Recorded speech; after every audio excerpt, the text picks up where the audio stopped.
भारत में सहकारी समिति गठन करने का अधिकार है। कानूनी अधिकार, मूल अधिकार, प्राकृतिक अधिकार, संवैधानिक अधिकार। ठीक है, तो यह है मूल अधिकार। अभी हमने इससे ऊपर पढ़ा था अनुच्छेद 19 में, 19(1) के अंतर्गत 6 प्रकार की स्वतंत्रता रखी थी, जिसमें कि तीसरे नंबर की क्या थी, संघ या सहकारी समिति गठन करने का अधिकार। ठीक है, तो ये एक मूल अधिकार है। ठीक है, तो इसकी हम थोड़ा विस्तृत देख लेते हैं एक बार।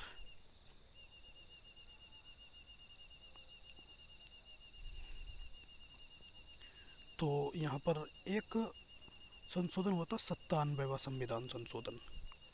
ठीक है, 97वां संविधान संशोधन हुआ था। इसके द्वारा अनुच्छेद 19 के तहत संवैधानिक दर्जा प्रदान किया गया था। देखिए 19 के अंतर्गत तो पहले से ही था। ठीक है, अनुच्छेद 43 बी को शामिल किया गया था। ठीक है, और एक भाग 9 बी भी शामिल किया गया था, 9 बी। ठीक है, भाग था, तो इसे शामिल किया गया था। आगे देखते हैं क्वेश्चन नंबर 7। अनुच्छेद 12 के संदर्भ में निम्नलिखित में से कौन शामिल है परिभाषा में। ठीक है, अनुच्छेद 12 में जो राज्य की परिभाषा दे रखी है उसमें निम्न में से कौन सा शामिल है, उपरोक्त सभी। ठीक है, इसमें कौन कौन आते हैं एक बार देख लेते हैं हम। संसद आती है और राज्य विधानमंडल आते हैं। ठीक है, संघीय कार्यपालिका और राज्य कार्यपालिका आते हैं, LIC और ONGC, और जितनी भी सरकारी कंपनियां हैं जिसमें कि SBI और अन्य जितनी भी कंपनियां हैं वो सभी इसके अंतर्गत आती हैं। नगर पालिका, नगर पंचायत, जिला बोर्ड, सुधार न्यास, ये सभी भी इसके अंतर्गत आती हैं। जितनी सरकारी संस्थाएं हैं वो इसके अंतर्गत आती हैं, और सरकार द्वारा जो वित्त पोषित संस्थाएं हैं वो भी इसके अंतर्गत आती हैं। अन्य सभी प्राधिकरण अर्थात वैधानिक या गैर वैधानिक प्राधिकरण, ये सभी भी इसके अंतर्गत आती हैं। एक क्वेश्चन आता है क्या BCCI board of control for cricket in India, ये राज्य की परिभाषा के अंतर्गत आती है? नहीं, ये नहीं आती है, क्योंकि ये स्वतंत्र संस्था है, निजी स्वतंत्र संस्था है। ठीक है, आगे देखते हैं हम। कौन से नीति निदेशक तत्वों को संविधान संशोधन के द्वारा जोड़ा गया था? ठीक है, तो जितने भी अनुच्छेद में दे रखे हैं इन सभी को जोड़ा गया था, इन्हें भी हम देख लेते हैं। तो जो DPSP में संशोधन हुआ था, देखिए 42वां संविधान संशोधन हुआ था। ठीक है, और 97वां संविधान संशोधन हुआ था। तो अभी हमने 97वां, तो अभी हमने देखा कि अनुच्छेद 343 ख के अंतर्गत सहकारी समिति के गठन का प्रावधान जोड़ा गया था, ये हमने देखा। ठीक है, 42वें के द्वारा कौन कौन से जोड़े गए थे? अनुच्छेद 39 क जो कि समान न्याय और निःशुल्क विधिक सहायता का प्रावधान करता है। अनुच्छेद 43 क जो कि उद्योगों के प्रबंधन में कर्मकारों की भागीदारी का प्रावधान करता है। और अनुच्छेद 48 क जो कि पर्यावरण के संरक्षण और संवर्धन तथा वन्य जीवों की रक्षा से संबंधित है। ठीक है, तो कौन कौन सा है? अनुच्छेद 39 क, 43 क और 48 क, ये सब 42वें संविधान संशोधन के द्वारा जोड़े गए थे। ठीक है, इसके द्वारा हम यहाँ भी देख सकते हैं। ठीक है, और 44वां जो संविधान संशोधन था उसमें अनुच्छेद 38 की परिभाषा में परिवर्तन किया गया था। ये इसमें पूछा है क्वेश्चन नंबर 9 में, गलत कथन का चयन करना, हमें गलत कथन का चयन करना है। तो सरदार स्वर्ण सिंह समिति की सिफारिश पर मूल कर्तव्यों को संविधान में शामिल किया गया था। हाँ जी, ये बात सही है, हमने पहला क्वेश्चन ही ये देखा था। ठीक है, देश की रक्षा करें और आह्वान किए जाने पर राष्ट्र की सेवा करें एक मौलिक कर्तव्य है। हाँ जी, बिल्कुल सही है। मौलिक कर्तव्यों को संविधान में अनुच्छेद 51 में शामिल किया गया है, ये बात गलत है। क्यों गलत है? क्योंकि अनुच्छेद 51 क में शामिल किया गया है। ठीक है, सार्वजनिक संपत्ति को सुरक्षित रखें और हिंसा से दूर रहें एक मौलिक कर्तव्य है, ये बात भी बिल्कुल सही है। तो कौन सा आंसर हो गया हमारा? क्योंकि गलत पूछा है तो कौन सा हो गया हमारा? C। ठीक है, ये हमने देख लिया था पहले ही, लेकिन इसका एक बार और हम रिवीजन कर लेते हैं ताकि अच्छे से याद हो सके।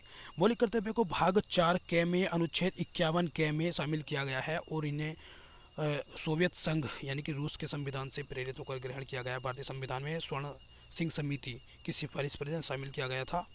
ठीक है, तो मूल संविधान में इनका प्रावधान था नहीं, तो इन्हें कब शामिल किया गया था? 42वें संविधान संशोधन 1976 के द्वारा शामिल किया गया था।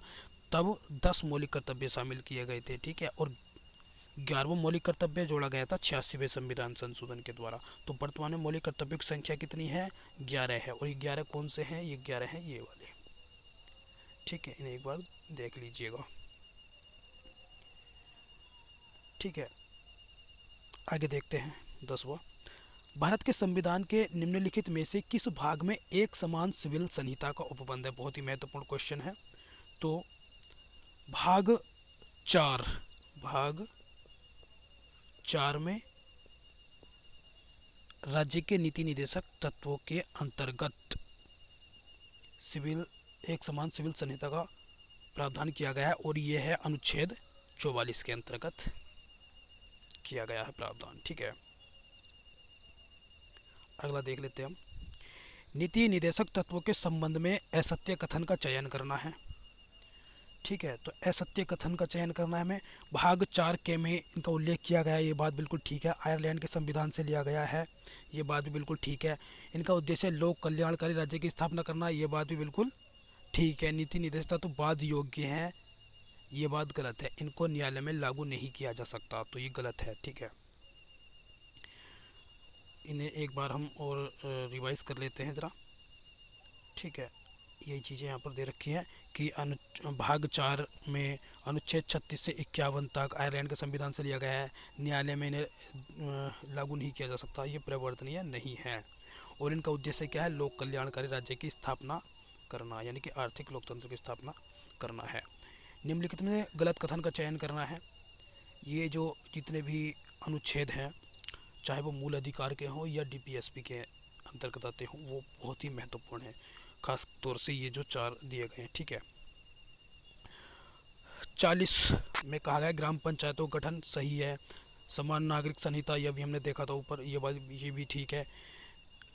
कार्यपालिका से न्यायपालिका का पृथक्करण की यहाँ पर बात कर रहे हैं, ये गलत है। ठीक है, 51 में नहीं है ये।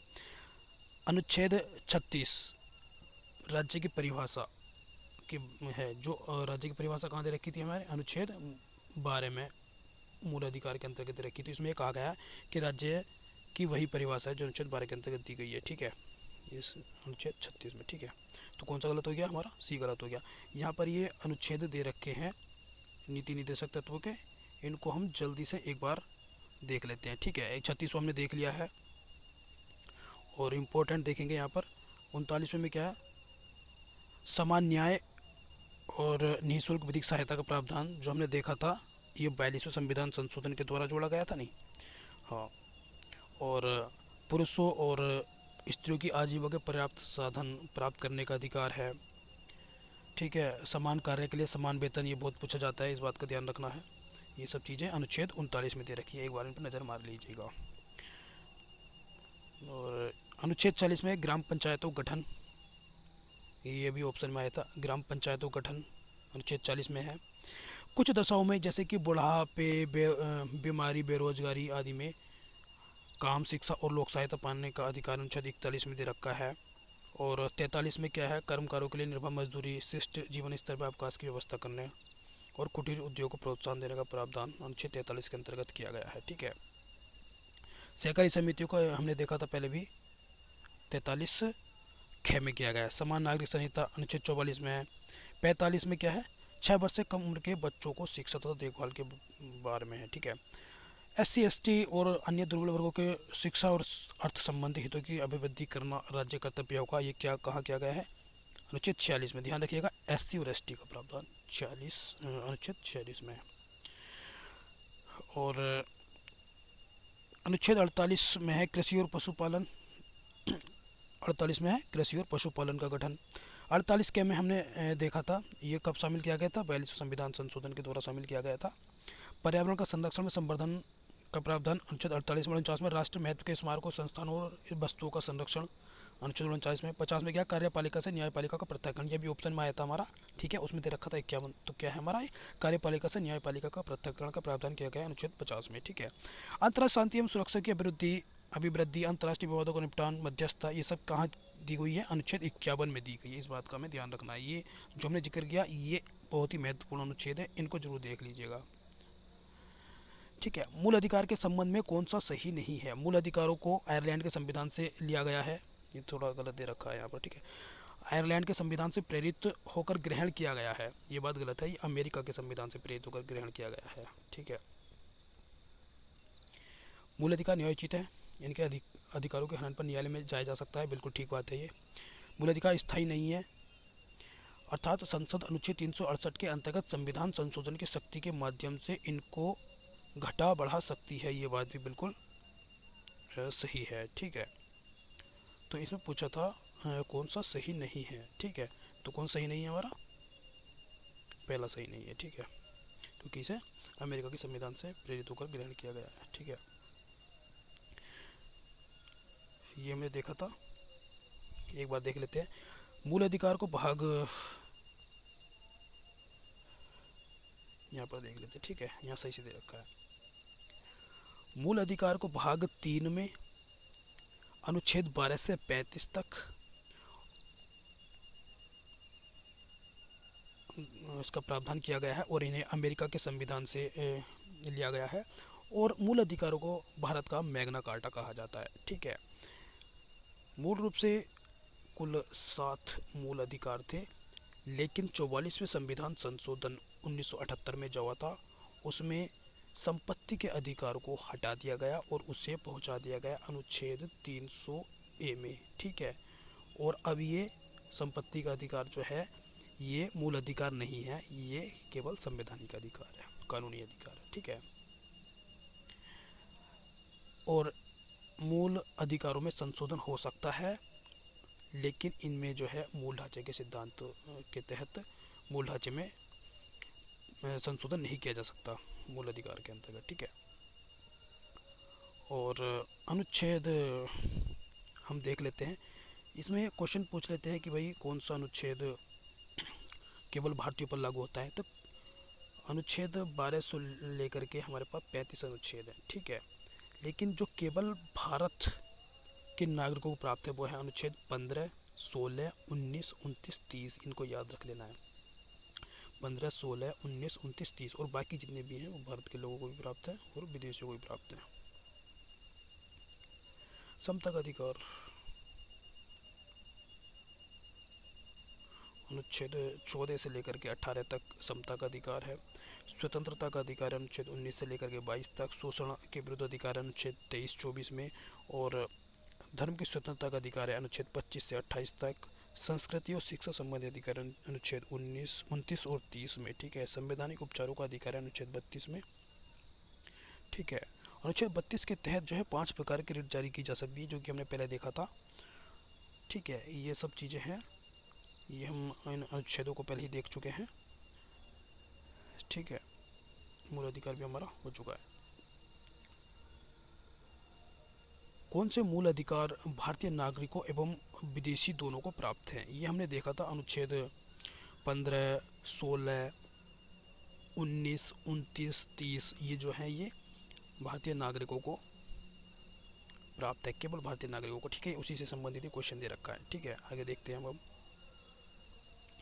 धार्मिक कार्यों के प्रबंध की स्वतंत्रता का प्रावधान किसमें किया गया? धार्मिक कार्यों के प्रबंध का प्रावधान किया गया अनुच्छेद 26 में। ठीक है, अनुच्छेद 26 में किया गया है।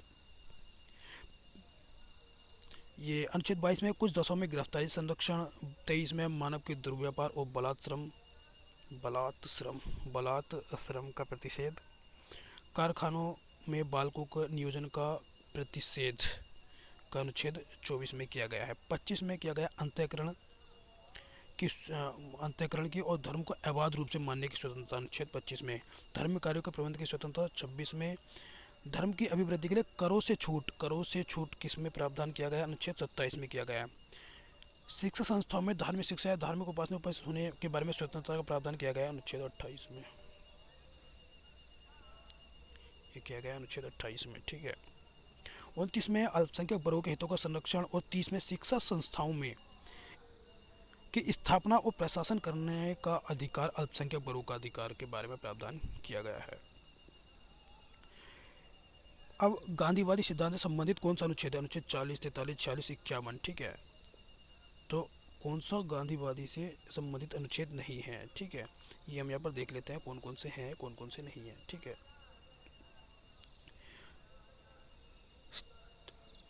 राज्य के नीति निदेशक तत्वों को अगर हम वर्गीकरण करें तो तीन प्रकार के यहाँ पर निकल के आते हैं। ये वर्गीकरण संविधान में नहीं किया गया है, लेकिन इनके प्रकृति को देखकर हम पता लगा सकते हैं कि इनकी प्रकृति किस तरीके की है। तो सामाजिक सिद्धांत, समाजवादी सिद्धांत, गांधीवादी सिद्धांत और उदारवादी सिद्धांत। तो समाजवादी सिद्धांत की हम बात करें, 38, 39, 39 से 41, 42, 43, 43 और 47 की प्रकृति जो है वो समाजवादी है। गांधीवादी सिद्धांत में आते हैं अनुच्छेद 40, 43, 43 भी, 46, 47, 48। ठीक है, उदारवादी सिद्धांत की बात हम करें तो 44, 45, 48, 48 ए, 49, 50, 51 ये सब उदारवादी प्रकृति के हैं। ठीक है, अनुच्छेद 25 का संबंध किससे है? ठीक है, धर्म की वृद्धि के लिए प्रयास, ये 25 थोड़ी सी वो गलत है। ठीक है, 25 का आ जाएगा ए, धर्म को अबाध रूप से मानने की स्वतंत्रता। ठीक है,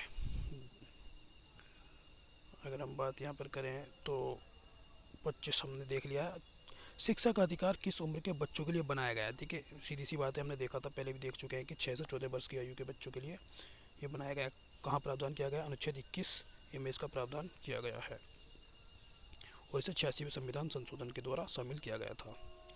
किस संशोधन द्वारा नागरिकों के मौलिक अधिकारों से संपत्ति का अधिकार हटाकर इसे कानूनी अधिकार बना दिया गया था? संपत्ति का अधिकार, ये तो हमने अभी देखा है बिल्कुल थोड़ी देर पहले ही।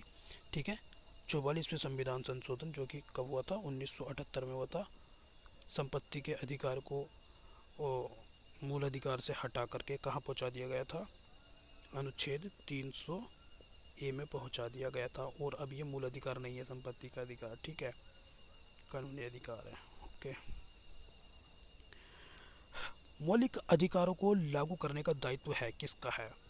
ये हम पहले भी देख चुके हैं, तो उच्चतम न्यायालय का है। कैसे? अनुच्छेद 32 क्या है? संवैधानिक उपचारों का अधिकार है, जिसके तहत उच्चतम न्यायालय 5 प्रकार के रेट जारी कर सकता है। ठीक है, तो मूल अधिकारों को लागू करने का दायित्व किसका है? उच्चतम न्यायालय का है। ठीक है, और हाई कोर्ट भी इस पर एक रिट जारी कर सकता है अनुच्छेद 226 के तहत। ठीक है, तो ये हमने 20 क्वेश्चन देखे और इन 20 क्वेश्चन की जो व्याख्या है उस व्याख्या और इन प्रश्नों को मिला करके इन 3 अध्याय, मूल अधिकार, नीति निर्देशक सिद्धांत और मौलिक कर्तव्य, तीनों को संपूर्ण रूप से इसमें कवर किया गया है। अगर क्वेश्चन बनता है तो इन्हीं व्याख्या से और इन्हीं क्वेश्चन पे के आधार पर ही होगा। ठीक है, तो इसे एक बार ज़रूर देख लीजिएगा। जैसे कि ये अनुच्छेद हो गए हैं डीपीएसपी के, मूल अधिकार के अनुच्छेद बहुत ही इंपॉर्टेंट है, इसका स्क्रीनशॉट ले सकते हैं।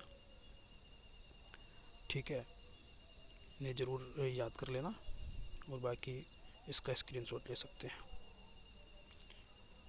ठीक है, इतना ही काफ़ी है। इसका स्क्रीनशॉट ले लेंगे तो पूरा मौलिक कर्तव्य कवर हो जाएगा। और इसका स्क्रीनशॉट ले लें डीपीएसपी का और इन अनुच्छेदों को देख लें तो ये कवर हो जाएगा पूरा।